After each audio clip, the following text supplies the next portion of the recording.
আসসালামু আলাইকুম। এইচএসসি 26 ব্যাচের সবাইকে রমজান মাসের শুভেচ্ছা। এই রমজানের মধ্যে তুমি তোমার সমস্ত গ্যাপ ফিল আপ করে একটা ইফেক্টিভ পড়াশোনা কিভাবে দিবা, আবার তুমি তোমার ইবাদতকে ম্যানেজ করবা, এই দুইটা জিনিসকে ব্যালেন্স করে একটা পারফেক্ট পড়ার রুটিন ইনশাল্লাহ আলোচনা করার চেষ্টা করব তোমার সাথে এই ভিডিওটাতে। এই ভিডিওতে আমরা ট্রাই করব যে তোমার রমজান মাসে গ্যাপ ফিল আপ যাতে হয় এবং তুমি চমৎকারভাবে একটা টার্গেট নিতে পারো, সেই ব্যাপারটাকে কিভাবে তুমি ব্যালেন্স করবা সেটার A to Z বর্ণনা করতে। আমি আমার প্রিভিয়াস এক্সপিরিয়েন্স থেকে পড়াশোনার যেই সমস্ত জিনিসপত্রগুলো আমি টেস্ট করছি আমার টোটাল স্টাডি ক্যারিয়ারে, ওই সমস্ত অভিজ্ঞতাগুলো তোমার সাথে শেয়ার করব। তোমার পার্সোনালিটি টাইপ যেটাই হোক না কেন, তুমি এই টোটাল ভিডিওটা দেখে নিজেকে যাচাই করে নিজে নিজে একটা পারফেক্ট রুটিন ব্যালেন্স করতে পারবা। রমজান মাসের এই সময়টাতে আমাদের ডেফিনেটলি চেষ্টা থাকবে সর্বোচ্চ পরিমাণ সময় ইবাদতে দেওয়া, রোজা এবং হচ্ছে যে অন্যান্য যে সমস্ত ইবাদতগুলো আছে, নিজেদের যে সমস্ত পার্সোনাল গোলগুলো আছে আল্লাহ তাআলার সন্তুষ্টি অর্জনের জন্য, সেগুলো অর্জন করা। এগুলোর পাশাপাশি যেহেতু ঈদের পরপরই আমাদের পরীক্ষার একটা বিশাল তোড়জোড় চলে আসবে এবং দেশের এডুকেশন সিস্টেমে হয়তো একটা বিশাল ইম্প্যাক্ট আসবে, যেহেতু সরকার নতুন গঠন হয়েছে, মন্ত্রী পরিষদ নতুন আসছে। সো সেই ক্ষেত্রে মানসিকভাবে আমাদের একটা ভালো প্রস্তুতি নিয়ে আগাতেই হবে, যাতে আমরা পুরা সময়টা কাজে লাগিয়ে একটা ভালো রেজাল্ট করতে পারি। আবার অনেকের ক্ষেত্রে অন্তত যেন আমরা ফেল না করে বসি, সেই জিনিসটা ডিফেন্ড করার জন্য হলেও এই সময়টা, সামনের যে সময়গুলো আছে, এগুলো আমাদের পারফেক্ট একটা ব্যালেন্স করতে হবে। সো ইনশাল্লাহ এই ভিডিওর মাধ্যমে তুমি ইচ অ্যান্ড এভরিথিং কভার করতে পারবা। আর হচ্ছে যে আমি কিছু বেস্ট প্ল্যান দেওয়ার চেষ্টা করব। চলো আমরা প্ল্যানগুলা ধাপে ধাপে তোমাদের সাথে একটু বর্ণনা করার চেষ্টা করি। প্রথম কথা, আসো রমজান মাসে যদি তুমি একটা পারফেক্ট রুটিন বানাতে চাও, প্রথমেই দেখতে হবে যে তুমি আসলে কি টাইপের পার্সোনালিটির মানুষ। আমি পার্সোনালি এখানে দেখি যে দুই টাইপের পার্সোনালিটির মানুষ আছে। তুমি কোন টাইপের পার্সোনালিটির মানুষ সেটা আমাকে বলবা। একটা হচ্ছে টাইপ 1, একটা হচ্ছে টাইপ 2। আমার সাথে একটু মিলায় নাও। টাইপ 1-এর মধ্যে আমি তাদেরকে ফেলি যারা হচ্ছে সকালবেলা ঘুম থেকে উঠতে পছন্দ করে বা সকালবেলা ঘুম থেকে উঠতে পারে, বা ভোর 4টার মধ্যে যারা ঘুম থেকে উঠতে পারে এবং ভোর 4টার মধ্যে ঘুম থেকে উঠে যারা পড়াশোনায় ফুল ফোকাস দিতে পারে, অর্থাৎ যাদের সকালবেলা ঘুম ঘুম লাগে না, চোখে ঘুম ঘুম ভাব থাকে না, পড়াশোনায় ফুল ফোকাস আসে, তারা হচ্ছে টাইপ 1। টাইপ 2 এর ক্ষেত্রে যাদের রাত জাগা অভ্যাস, যারা রাত জাগা পাখি, যাদের হচ্ছে রাত জেগে পড়াশোনায় ফোকাস বেশি আসে বাট সকালবেলা ঘুম থেকে উঠে জীবনেও পড়তে পারে না, ওর ক্ষেত্রে দেখা যায় যে সকালবেলা ঘুম থেকে উঠে পড়তে গেলে ঘুম ঘুম চোখে থাকে, 8 ঘন্টার পড়াশোনায় দেখা যাচ্ছে মাত্র 1-2 ঘন্টা কাজ হয়, কার্যকরী পড়াশোনা হয় না।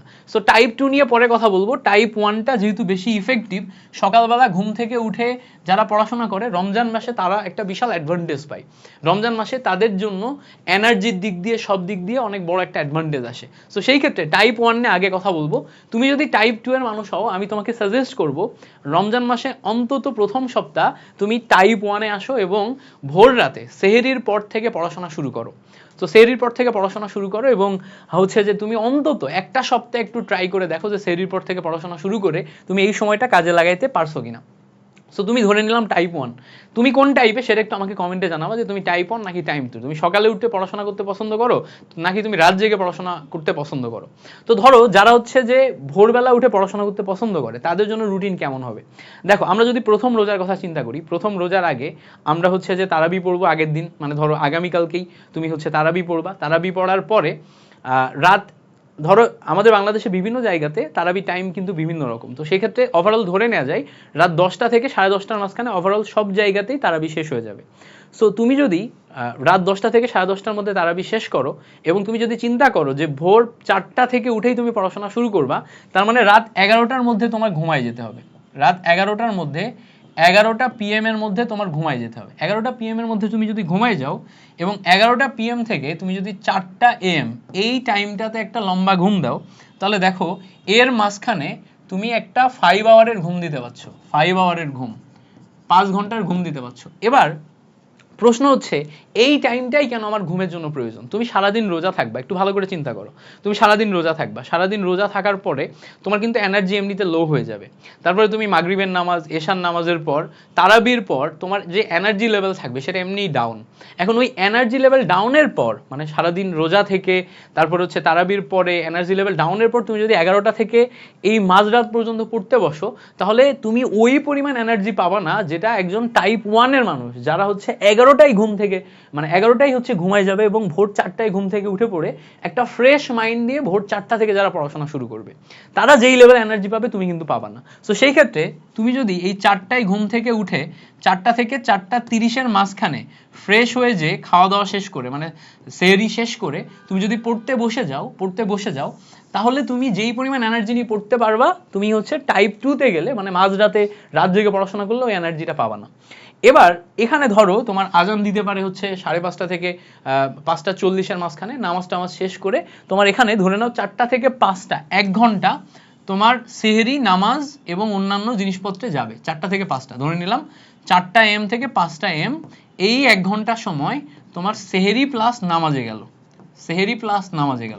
তো সেহরি প্লাস নামাজ শেষ করে তুমি দেখো এখন ফ্রেশ একটা মাইন্ড নিয়ে 5টা থেকে মোটামুটি দুপুর 12টা পর্যন্ত 5টা AM থেকে খেয়াল করো 5টা AM থেকে 12টা PM পর্যন্ত 6, 7, 8, 9, 10, 11, 12 মোটামুটি 7 ঘন্টা মতো সময় পাচ্ছ, 7 ঘন্টা 7 আওয়ার মতো সময় পাচ্ছ। তুমি যদি 7 আওয়ার টানাও পড়াশোনা না করো, এর মাঝখানে যদি 1-1.5 ঘন্টা গ্যাপও দাও, তারপরেও ইফেক্টিভ পড়াশোনার সময় পাচ্ছ অলমোস্ট 6 আওয়ারের কাছাকাছি, 6 hour more than enough time. এবার কেন এটা এনাফ টাইম? বিকজ সকালবেলা তুমি সেহরির পরে একটা ফ্রেশ মাইন্ডে পড়াশোনা শুরু করছো, পেটে খাবার আছে, এখনো তোমার এনার্জি লো হওয়া শুরু হয় নাই। সো এই টাইমটা তুমি যদি কাজে লাগাইতে পারো তাহলে তুমি কিন্তু খুব চমৎকার একটা পড়াশোনা দিতে পারবা। এবার আমি হলে তোমার জায়গায় কি করতাম, যেহেতু আমি এখানে তোমাকে বলছি যে রমজান মাসে গ্যাপ ফিল আপ এবং রিভিশন রুটিন, আমি হলে কি করতাম, আমি হলে আইডেন্টিফাই করতাম কিভাবে, যে আমার টোটাল যে কয়টা সাবজেক্ট আছে ফিজিক্স, কেমিস্ট্রি, ম্যাথ, বায়োলজি, এদিকে আছে হচ্ছে ইংলিশ, বাংলা, আইসিটি, এই টোটাল সাবজেক্টের মধ্যে আমার কোন কোন সাবজেক্টে গ্যাপ আছে। তো আমার 4 সপ্তাহ হচ্ছে রমজান, 4 সপ্তাহ হচ্ছে রমজান। সো কোন কোন সাবজেক্টে গ্যাপ আছে, এই সাবজেক্টগুলোর মধ্যে কোনগুলা আমার খুব ভালো করে রিভিশন দেওয়া ইম্পর্টেন্ট। তো ধরে নিলাম আমার কাছে আমি যেহেতু ইঞ্জিনিয়ারিং টার্গেট করছি, আমার কাছে ফিজিক্স এবং ম্যাথ এই দুইটা রিভিশন দেওয়া ইম্পর্টেন্ট। এছাড়া বায়োলজিতে আমার গ্যাপ আছে, ইংলিশে আমার গ্যাপ আছে।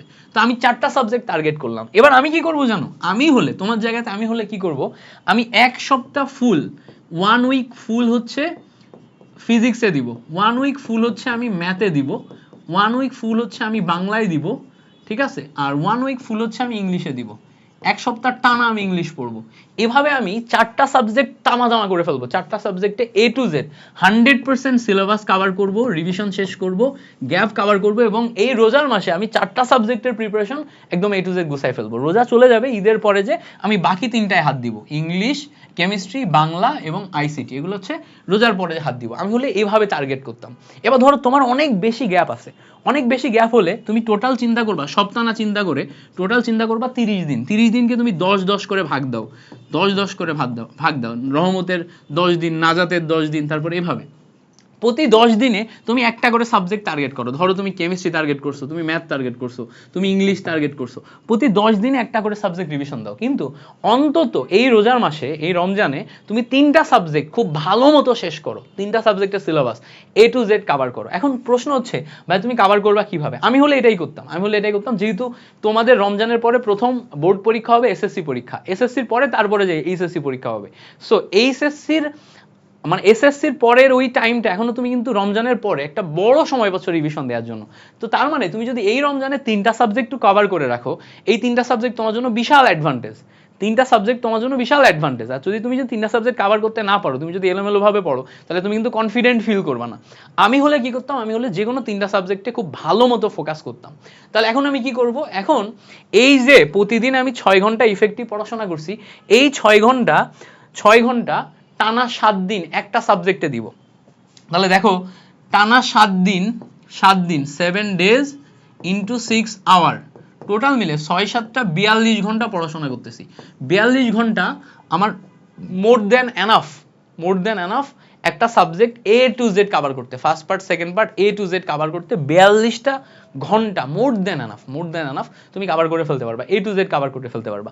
এখন আসো যে দিনের অন্যান্য টাইম কি করবা, তুমি যে 12টা পর্যন্ত পড়াশোনা করার পর, 12টা পর্যন্ত টানা পড়াশোনা করার পর 12টা থেকে 1টা এখন তোমার দৈনন্দিন অন্যান্য যে সমস্ত কাজগুলো আছে এইটা করলা, একটার পরে তোমার হচ্ছে যে ধরো দুপুরের জোহরের নামাজ শেষ করলা, নামাজ শেষ করার পর তারপরে যে তুমি একটা 1 থেকে 1.5 ঘন্টা একটা ঘুম দিলা, জোহর এবং আসরের মাঝখানে একটা 1 থেকে 1.5 ঘন্টা একটা ঘুম দিলা। কেন ঘুম প্রয়োজন? কারণ তুমি সকাল থেকে টানা পড়াশোনা করছো, এখন তোমার এনার্জি অনেক লো হয়ে গেছে, পেটে খাবার নাই, তো তুমি এই সময়টা একটা ঘুম দিতে পারো। ওদিকে যেহেতু তুমি মাত্র 5 ঘন্টা ঘুমিয়েছিলা, এখন তুমি যদি একটা 1 ঘন্টার ঘুম দাও তাহলে তোমার ডেইলি 6 ঘন্টা ঘুম কাভার হয়ে যাচ্ছে। এবার দেখো আসর থেকে মাগরিব এই মাঝখানের সময়টা তুমি তোমার একদম ফুল ফ্যামিলিকে দাও, তুমি তোমার হচ্ছে যে অথবা তুমি তোমার ব্যক্তিগত যে সমস্ত ইবাদতগুলো আছে, তোমার যে টার্গেট আছে, কোরআন তেলাওয়াতের টার্গেট যদি থাকে বা অন্য যে কোনো টার্গেট যদি থাকে, ওই সময়টা তুমি একদম পুরোপুরিভাবে ব্যক্তিগত ইবাদতে দাও। এবার দেখো মাগরিবের পর, মাগরিব থেকে এশা পর্যন্ত এর মাঝখানের টাইমটা তুমি ফ্যামিলিকে দিবা অথবা আবারও তুমি তোমার ব্যক্তিগত ইবাদতে দিবা। তারপরে কি করবা, এশাতে যে হচ্ছে তুমি তারাবি পড়বা, নামাজ পড়বা, শেষ করে যে তুমি আবার কন্টিনিউয়াস ঘুমায় যাবা, ঘুম থেকে উঠবা তুমি ভোর 4টার সময়, 4টা থেকে আবার সকাল 12টা পর্যন্ত এই টাইমটা একদম A to Z কাজে লাগাবা। এভাবে তুমি কিন্তু একদম টানা একটা মাস চমৎকারভাবে একটা রুটিন মেনটেন করে কাজে লাগাতে পারো। এটা গেল টাইপ 1দের। এখন এই টাইপ 1 যারা আছে তারা যদি চায় যে এরকম 4 দিন 4 দিন করে রিভিশন দিতে, পার সাবজেক্ট রিভিশনের স্ট্র্যাটেজি কেমন হবে সেটা আমি একটু তোমাকে বলি। ধরো তুমি এখানে সপ্তাহ সপ্তাহ ভাগ করছো, তাই না? তো ধরো তুমি 4 সপ্তাহে 4টা সাবজেক্ট ভাগ করছো, তাহলে একটা হচ্ছে উইক 1, উইক 2, উইক 3 এভাবে আসবে। তাহলে দেখো এটা উইক 1, উইক 2, উইক 3, উইক 4, 4টা সপ্তাহ গেল। এবার ধরো এটা হচ্ছে উইক 1, এটা উইক 2, উইক 3, উইক 4। তো আমি ধরে নিলাম তুমি উইক 1-এ প্রথম সপ্তাহে কেমিস্ট্রি পড়বা। তো কেমিস্ট্রিতে টোটাল তোমার সিকিউ এমসিকিউ অন্যান্য যে সমস্ত জিনিসপত্রগুলো আছে এগুলোর জন্য সবচেয়ে গুরুত্বপূর্ণ কোন চ্যাপ্টারগুলো তোমার আগে পড়তে হবে ওগুলো একটু নোট ডাউন করে ফেলো। তো নোট ডাউন করে ফেলো যে ফার্স্ট পেপারে আমার হচ্ছে যে 2 number chapter, 3 number chapter, 4 number chapter must পড়া লাগবে, 5 নাম্বার পড়া লাগবে। সেকেন্ড পেপারে আমার 1, 2, 3, 4 এই চ্যাপ্টারগুলো পড়া লাগবে। সো টোটাল মিলে আমার এই চ্যাপ্টারগুলো পড়া লাগবে। এবার আমি দেখব যে একদিনে 2টা চ্যাপ্টার পড়তে পারি এমন কোন কোন দিন আছে। তো ধরো তুমি হচ্ছে যে প্রথম রোজার দিন গুণগত রসায়ন পড়লা, দ্বিতীয় রোজার দিন মৌলের পর্যাবৃত্ত ধর্ম পড়লা, তৃতীয় রোজার দিন তুমি হচ্ছে কি পড়লা, তুমি রাসায়নিক পরিবর্তন পড়লা। সারাদিন ফুল দিন গুণগত রসায়ন পড়বা, গুণগত রসায়নের বেসিক কমপ্লিট করবা, সিকিউ কমপ্লিট করবা, এমসিকিউ কমপ্লিট করবা। এমন কিছু নেই যে বাকি থাকবে না। তৃতীয় রোজার দিন ধরো এরকম সেম ভাবে মৌলের পর্যাবৃত্ত ধর্মের বেসিক সিকিউ এমসিকিউ সব করবা। এবার এভাবে তুমি ধরো একটা একটা করে চ্যাপ্টার শেষ করতেছো একদিনে। ধরো তুমি কর্মমুখী রসায়ন আর ওইদিকে তোমার ধরো অর্থনৈতিক রসায়ন, দুইটা একদিনে শেষ করতে পারতেছো, তাহলে এই দুইটাকে একদিনে কম্বাইন করে নিলা। এবার ধরো তুমি হচ্ছে পরিবেশ রসায়ন এবং তোমার তড়িৎ রসায়ন এই দুইটাকে একদিনে শেষ করতে পারতেছো, এই দুইটাকে একদিনে কম্বাইন করে নিলা। তারপরে ধরো তোমার পরিমাণগত রসায়নে একদিন দিলা, জৈব রসায়নে একদিন বা 2 দিন দিলা। এইভাবে টোটাল 6 থেকে 7 দিনে তোমার টোটাল কেমিস্ট্রিটাকে কভার করে ফেললা। সেম ফর তোমার ফিজিক্সেও তুমি একদম A to Z কতগুলা চ্যাপ্টার কোনটা কোন দিনে পড়বা, একদিনে কয়টা চ্যাপ্টার পড়া সম্ভব সেটা তুমি আগে একটা কম্বাইন নোট করে নিবা, দিয়ে ওই দিনের ডেইলি টার্গেট তুমি ফিল আপ করবা টানা 5-6 দিন। এবং তুমি যদি এভাবে লিখে লিখে ডেইলি টার্গেট ফিল আপ করো, প্রতিদিনের প্রোগ্রেসটা তুমি ফিল আপ করো, তাহলে দেখবা যে তোমার যদি মোটামুটি 30 দিনে যে তুমি টার্গেট ফিক্স করছো এই টার্গেটে তুমি যদি 80% কভার করতে পারো, তাহলে তোমার যেই পরিমাণ রিভিশন হয়ে যাবে এইটা তোমার পড়াশোনার প্রোগ্রেস বা পড়াশোনার জার্নিটাতে অনেকটা দূরে নিয়ে চলে যাবে তোমাকে। তুমি যদি এটা শেষ করতে পারো তাহলে অনেকটা দূরে নিয়ে চলে যাবে, তুমি কনফিডেন্ট হয়ে যাবে, ভিতর থেকে কনফিডেন্ট ফিল করবা যে না ভাই আমি এতদূর পর্যন্ত আসছি, এতদূর পর্যন্ত আসার পরে আমি হচ্ছে যে এখন আগে থেকে কনফিডেন্ট ফিল করছি যে না আমার দ্বারা এইচএসসিতে একটা ভালো রেজাল্ট সম্ভব, অ্যাডমিশনে একটা ভালো রেজাল্ট সম্ভব, আমি এইটুকু যদি না আসতাম তাহলে হয়তো আমি এই কনফিডেন্টটা ফিল করতাম না। ঠিক আছে, পরের আরেক মাসে তুমি বাকি সাবজেক্টগুলো কভার করে ফেলতে পারবা এবং দেখা যাবে যে তুমি টোটাল মিলে ওভারঅল 3-4বার রিভিশন দিয়ে ফেলতে পারবা। এভাবে তুমি কিন্তু আগাইতে পারো। আবার তুমি নর্মাল রুটিনেও আগাইতে পারো, ফুলটা টানা এক সপ্তাহে একটা সাবজেক্ট না পড়ে একদিনে 2-3টা সাবজেক্টও পড়তে পারো। যেমন ধরো তুমি টোটাল টাইম পাচ্ছ 6 ঘন্টা, তো 2 ঘন্টা তুমি ফিজিক্স পড়লা প্রতিদিন, 2 ঘন্টা ফিজিক্স পড়লা, 2 ঘন্টা কেমিস্ট্রি পড়লা, 2 ঘন্টা ম্যাথ পড়লা, এরকম পড়লা 3 দিন, বাকি 3 দিন ঠিক অপোজিট পড়লা। বাকি 3 দিন 2 ঘন্টা ইংলিশ, তারপরে 2 ঘন্টা হচ্ছে বাংলা, তারপর হচ্ছে 2 ঘন্টা হচ্ছে বায়োলজি, ঠিক আছে? এভাবে বাকি 3 দিন পড়লা, কোনো ব্যাপার না। ওইভাবে পড়লে দেখা যাবে যে তুমি ওভারঅল প্রোগ্রেসটা বুঝতে পারবা না। আর যদি একটা একটা করে সাবজেক্ট রিভিশন দাও তাহলে তুমি ওভারঅল প্রোগ্রেসটা বুঝতে পারবা, তুমি মোর কনফিডেন্ট ফিল করবা। এটা গেল এক টাইপের মানুষ। এবার আসো, এক টাইপের মানুষ আছে যারা হচ্ছে রাতে পড়তে পছন্দ করে, এরা এখন পড়বে হচ্ছে অত্যন্ত বিপদে। এই রমজান মাসে ইবাদত সামলিয়ে, মানে টোটাল আল্লাহ তাআলার সন্তুষ্টি অর্জন করে পর্যাপ্ত পরিমাণে তোমার হচ্ছে যে নামাজ কালাম রোজা এগুলা মেইনটেইন করার পর তোমার হচ্ছে যে পড়াশোনায় পর্যাপ্ত পরিমাণে টাইম দেওয়া টাইপ 2 দের জন্য একটু মুশকিল। কেন আমি এই কথা বলছি একটু দেখো। ধরো তুমি সারাদিন রোজা আছো, এরপরে তুমি মাগরিবের পরে হচ্ছে তুমি ফ্যামিলিকে টাইম দিছো, মাগরিবের পর ফ্যামিলিকে টাইম দেওয়ার পরে তুমি এসাতে যে তুমি হচ্ছে তারাবি পড়ছো, তো তুমি সারাদিন না খেয়ে থাকার পরে তুমি হচ্ছে যে এমনিতেই কিন্তু ডিহাইড্রেটেড ছিলা। এবার সন্ধ্যার পরে আমাদের বাঙালিদের কিন্তু ওই যে একটু রসিক ভুরি ভোজ টাইপের খাবার রমজান মাসে একটু কিন্তু ফ্যাটি বা হচ্ছে আনহেলদি খাবার বেশি খাবার হয়ে যায়, ওটা আমাদের শরীরের ভিতরে যেয়ে কিন্তু একটা ভালোই বিষক্রিয়া সৃষ্টি করে। এটা আমাদের এনার্জিটা লো হয়, আমাদেরকে অনেকটা লেথার্জিক ফিল হয়। তো যখন আমরা লেথার্জিক ফিলে আসি ওই অবস্থায় আমরা হচ্ছে যে তারাবি শেষ করে এসে তারাবি পড়ে আসার পর যখন আমি দেখতেছি যে এই মোমেন্টে আমি পড়া শুরু করব, অলরেডি আমার কিন্তু অনেক টায়ার্ড, শরীর টায়ার্ড, ভালো লাগতেছে না। এখন ওই মোমেন্ট থেকে দাঁড়িয়ে তুমি যদি চিন্তা করো যে না আমি 11টা থেকে একদম টানা সেহরি পর্যন্ত মানে ভোর 4টা পর্যন্ত পড়বো, সেহরি পর্যন্ত মানে হচ্ছে 4টা পর্যন্ত পড়া, তো 4টা পর্যন্ত পড়বা, তাহলে 4টা পর্যন্ত পড়া মানে হচ্ছে তুমি এখানে 5 আওয়ার মতো পড়তে পারতেছো। বাট এই 5 আওয়ার না অতটা ইফেক্টিভ হবে না। এখানে যেই 6 আওয়ার বলছিলাম না ইফেক্টিভ পড়াশোনা, এই 6 আওয়ার যেই পরিমাণ ইফেক্টিভ হবে এই জায়গার 5 আওয়ার অতটা লেভেলের ইফেক্টিভ হবে না, বিকজ ইউ আর টায়ার্ড। তো সেই ক্ষেত্রে একটা চমৎকার ব্যালেন্সিং রুটিন হচ্ছে এরকম যে তুমি যদি তোমার ঘুমটাকে মাল্টিপল স্লটে ভাগ করে ফেলতে পারো, দুইটা স্লট বা 3টা স্লটে ভাগ করে ফেলতে পারো, তাহলে আবার সম্ভব। কিভাবে দেখো, তুমি 11টায় হচ্ছে শেষ করে আসছো, কি শেষ করে আসছো, তোমার তারাবি শেষ করে আসছো, 11টা থেকে 1টা পর্যন্ত 1 AM পর্যন্ত এই মাঝখানে 2 আওয়ার একটা মোটামুটি পাওয়ার স্লিপ দিলা, হ্যাঁ একটা পাওয়ার স্লিপ দিলা, মানে 2 ঘন্টার একটা পাওয়ার স্লিপ দিলা, দিয়ে 2টায় তুমি উঠে গেলা, ঘুম থেকে উঠে গেলা। এবার দেখো 2টায় ঘুম থেকে ওঠার পর 2টা থেকে টানা 9টা পর্যন্ত 9 AM পর্যন্ত মাঝখানে কিন্তু 7 আওয়ার আছে, 7 ঘন্টা, 2টা থেকে 9টা পর্যন্ত মাঝখানে 7 আওয়ার আছে। এই 7 আওয়ার টানা তুমি একটা বিশাল পড়াশোনা দিলা, 2টা থেকে 9টা পর্যন্ত একদম 7 ঘন্টা। এর মাঝখানে তোমার 7 ঘন্টায় কাজে লাগবে না, 1 ঘন্টা তোমার নামাজ প্লাস সেহরিতে যাবে, 1 ঘন্টা 1 আওয়ার কি যাবে তোমার ফজরের নামাজ প্লাস সেহরিতে যাবে। তো ফজরের নামাজ প্লাস সেহরিতে তুমি 1 ঘন্টা দেওয়ার পর এখান থেকে তুমি ইফেক্টিভ 6 আওয়ার বের করতে পারতেছো, ইফেক্টিভ 6 আওয়ার। এই ইফেক্টিভ 6 আওয়ার তোমার এখন কাজে লাগবে। কেন কাজে লাগবে? বিকজ তুমি তোমার শরীরের রিকভারির জন্য 2 ঘন্টা একটা ভালো ঘুম দিছো। এখন অনেকের ক্ষেত্রে 2 ঘন্টা আবার সে প্রপারলি ঘুম থেকে মানে ওই 2টা ঘন্টা জাস্ট ঘুমায় আবার উঠতে পারে না। তো যারা উঠতে পারবে না তারা ট্রাই করবা টাইপ 1-এ শিফট করতে, আর যারা এইটা মেইনটেইন করতে পারবে তারাই যেন এইটাই আসো, ঠিক আছে? যারা মেইনটেইন করতে পারবে না তারা আবার টাইম ওয়েস্ট করো না যেন। ওকে, এবার দেখো এই 6 আওয়ার মতো পড়াশোনা করার পর এবার তোমার কাজ কি? এবার তোমার কাজ হচ্ছে 9টা থেকে 12টা পর্যন্ত আবার 3 ঘন্টার একটা মোটামুটি ডিপ স্লিপ দেয়া, 9টা থেকে 12টা পর্যন্ত। তো 9টা থেকে 12টা পর্যন্ত বা 12:30 পর্যন্ত একটা ডিপ স্লিপ দিয়ে, এই ডিপ স্লিপ দেওয়ার পর 3-3.5 ঘন্টা ঘুম দিলা, ঘুম থেকে উঠে এবার তুমি যাবা হচ্ছে জোহরের নামাজের পরে, এরপরে তোমার হচ্ছে জোহর থেকে আসর পর্যন্ত মাঝখানের সময়টা তুমি চাইলে পড়াশোনা করতে পারো, ঠিক আছে? চাইলে পড়াশোনা করতে পারো বা তুমি অন্য কোনো কাজে ব্যবহার করতে পারো, বাট আসর থেকে মাগরিব পর্যন্ত এই সময়টা তুমি ব্যয় করবা তোমার ব্যক্তিগত যে রমজান মাসের গোলগুলো আছে, কোরআন তেলাওয়াত থাকতে পারে, তারপর হচ্ছে যে তোমার কোনো কিছু খতম করার ইচ্ছা থাকতে পারে, বা যে কোনো ব্যক্তিগত টার্গেট যেটা তুমি মনে করো যে এই রমজান মাসে তুমি হচ্ছে অ্যাচিভ করতে চাও, যেটা তুমি আল্লাহ তাআলার সন্তুষ্টি অর্জনের জন্য করতে চাও, সেটা তুমি তোমার হচ্ছে জোহর থেকে মাগরিব পর্যন্ত এর মাঝখানে যে কোনো একটা টাইম বেছে নিয়ে করতে পারো। মাগরিব থেকে এসা পর্যন্ত মাঝখানের টাইমটা ইফতারির পরে এটা তুমি ফ্যামিলিকে দিবা, এরপরে আবার তুমি চলে যাবা তারাবিতে।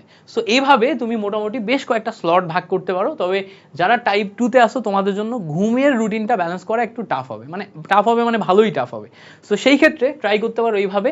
আমি রমজান মাসে আসলে সবসময়ই ট্রাই করছি, বিশেষ করে এসএসসি লেভেলে ট্রাই করছি যে উইক ভাগ করে এক একটা সাবজেক্ট রিভিশন দেয়া এবং বেস্ট হয় যদি তুমি হচ্ছে সেহরির সময় উঠে একদম টানা 12টা পর্যন্ত পড়াশোনা করতে পারো। সেহরির সময় উঠে ভোর 4টা থেকে টানা 12টা পর্যন্ত পড়াশোনা করতে পারো, এর চেয়ে বেস্ট রুটিন আর হয় না। এইটা যদি তুমি করতে পারো এর চেয়ে বেস্ট রুটিন আর হয় না। এটা হচ্ছে আমাদের শরীরের রিকভারির জন্য প্লাস হচ্ছে সামগ্রিকভাবে সব ধরনের কাজগুলো মেনটেন করার জন্য সবচেয়ে বেস্ট রুটিন। সো তোমার জন্য কোন রুটিনটা পারফেক্ট সেটা তুমি আমাকে একটু কমেন্টে জানাই যেতে পারো যে ভাইয়া আমার জন্য এই রুটিনটা সবচেয়ে পারফেক্ট, আমি এটা এভাবে সাজাইতে চাচ্ছি।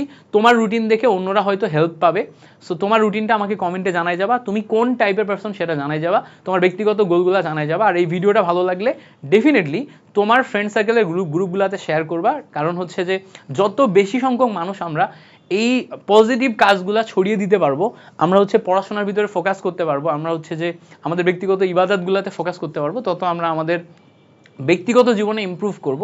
ব্যক্তিগত জীবনে ইমপ্রুভ করলে তখনই আমাদের সমাজ সুন্দর হবে, আমাদের আশেপাশের পরিবেশ সুন্দর হবে, বিশেষ করে আমাদের পরিবারটা সুগঠিত হবে।